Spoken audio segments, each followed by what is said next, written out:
June 25th, 2009, Michael Jackson died suddenly at age 50. The world went into mourning. His three children, Prince, Paris, and Blanket, lost their father. But in the days and weeks that followed, another shock was coming. Michael Jackson's will was about to be read, and what was inside? It stunned his family, it shocked his children, and it set off legal battles that are still being fought today.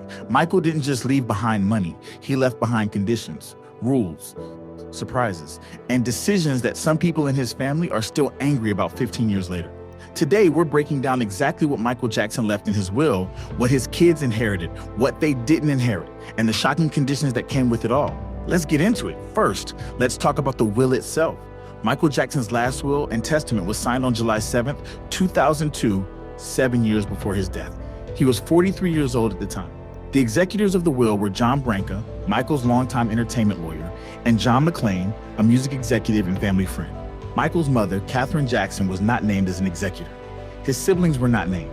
His father, Joe Jackson, was explicitly excluded from everything. The will divided Michael's estate into something called the Michael Jackson Family Trust. This trust was designed to manage and distribute Michael's assets over time rather than giving everything away immediately. And here's the first shock. At the time of Michael's death, his estate was estimated to be worth negative $500 million. That's right, negative. Michael Jackson died deeply in debt. He owed money to banks. He owed money to business partners. He had mortgages on Neverland Ranch that were about to go into foreclosure. His financial situation was a disaster. But here's where it gets interesting. Michael's assets, his music catalog, his share of the Sony ATV catalog, which included the Beatles songs, his image and likeness rights, his unreleased music, were worth far more than his debts. The executors knew that if they managed the estate properly, they could turn that negative $500 million into $1 billion empire. And that's exactly what they did. But before we get to that, let's talk about who actually inherited what. So what did Prince, Paris, and Blanket inherit? Here's the breakdown that shocked everyone. Michael's three children were named as the primary beneficiaries of the trust. But, and this is crucial, they didn't inherit everything immediately. The will specified that the children would receive their inheritance in stages. At age 21, each child would receive a portion of the trust. At age 30, they'd receive another portion. And at age 35, they'd receive full control of their share. Why the delays?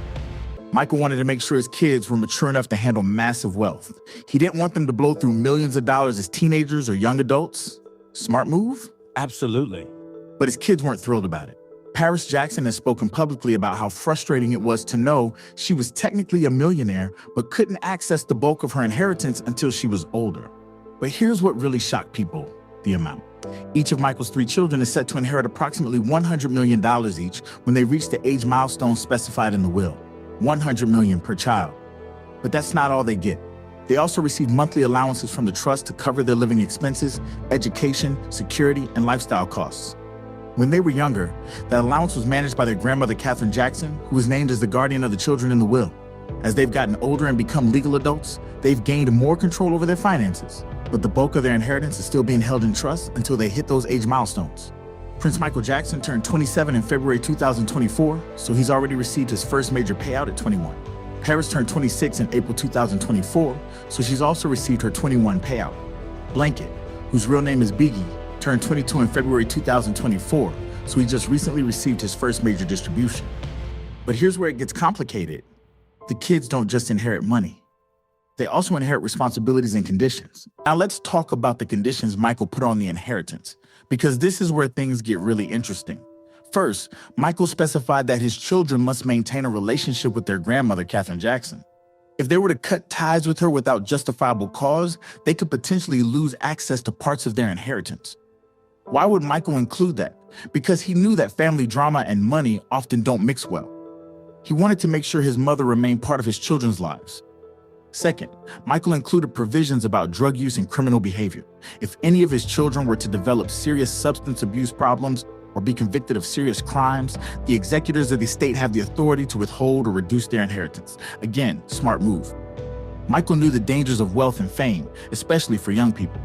He wanted to protect his kids from self-destructive behavior. Third, and this shocked a lot of people, Michael specified that his children should be raised with an understanding of charity and giving back.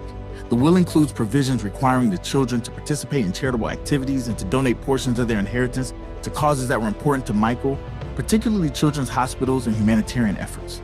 So the kids don't just get money, they get money with responsibility attached. But here's the most controversial condition. Michael gave the executors of his estate, John Branca and John McClain, enormous power over the trust. They control how the money is invested. They control what deals the estate makes. They decide what projects get the Michael Jackson name attached to them, and some members of the Jackson family, particularly Michael's siblings, have argued that Branca and McClain have too much power and have made decisions that prioritize profit over Michael's legacy. There have been multiple lawsuits, multiple attempts by family members to remove Branca and McClain as executors, multiple accusations of financial mismanagement. But so far, the courts have sided with the executors. And here's why the numbers don't lie. Remember how Michael's estate was worth negative $500 million when he died? Today, the Michael Jackson estate is estimated to be worth over $2 billion. How did that happen? John Branca and John McClain did something brilliant. They turned Michael Jackson into a brand that generates revenue long after his death. First, they released the This Is It documentary in 2009, just months after Michael died. That film made over $260 million worldwide. Then they started releasing posthumous albums, Michael in 2010, Escape in 2014. These albums generated tens of millions in sales. They negotiated a deal with Cirque du Soleil to create not one but two Michael Jackson-themed shows. Michael Jackson, The Immortal World Tour, and Michael Jackson 1 in Las Vegas. These shows have generated hundreds of millions of dollars. They've licensed Michael's image and music for commercials, video games, movies, and television shows. Every time you hear a Michael Jackson song in a commercial, the estate gets paid.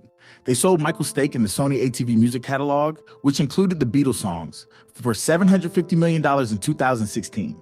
And now, they've greenlit the official Michael Jackson biopic coming out in 2026, which could generate hundreds of millions more.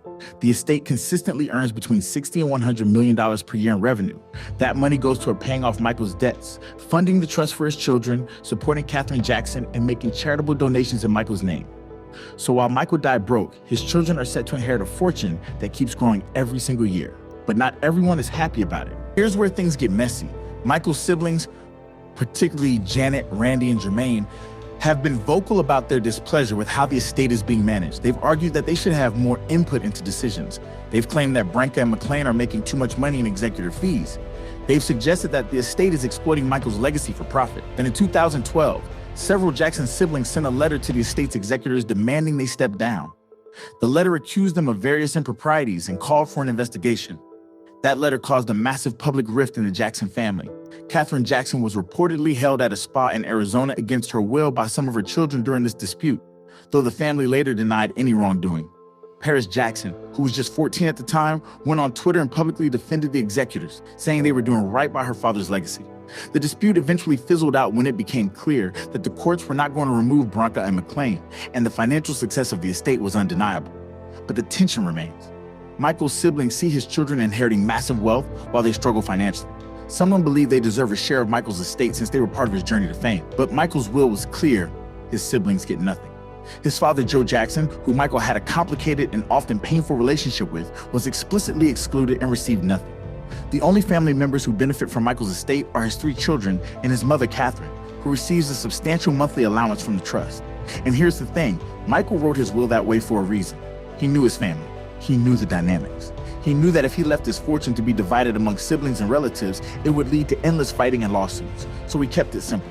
Kids first, mother second, everyone else out. It was a brutal decision, but probably the right one. So what does all of this tell us about Michael Jackson? It tells us that even in death, he was protecting his children. He structured his will to make sure they'd be financially secure but not spoiled. He put conditions in place to protect them from the pitfalls of wealth. He chose executors who were competent and loyal rather than family members who might put their own interests first. And it worked. Prince, Paris, and Blanket have all grown into grounded, thoughtful young adults. Despite growing up with immense wealth and fame, they've pursued their own careers and passions. They've honored their father's legacy, and they've avoided the disasters that often befall children of famous parents. Michael's will was controversial. It hurt feelings. It caused family drama, but it accomplished exactly what he wanted. It protected his kids and turned his debt-ridden estate into a thriving empire. That's not luck. That's smart planning. So there you have it. What Michael Jackson left in his will, what his kids inherited, and the shocking conditions that came with it. $100 million each, paid out in stages, with rules, responsibilities, and a trust managed by executors who've turned Michael's legacy into a billion-dollar empire. Not bad for a man who died $500 million in debt. What do you think? Did Michael make the right call excluding his siblings? Should his kids have gotten their money immediately, or was the staged payout the smart move? Let me know in the comments below. And if you found this breakdown of Michael's will fascinating, do me a huge favor. Smash that like button and subscribe to King of Pop for more deep dives into the business, legacy, and untold stories of the greatest entertainer who ever lived. Hit that notification bell so you never miss an upload. Thanks for watching. Michael's legacy lives on, and his kids are set for life. Peace.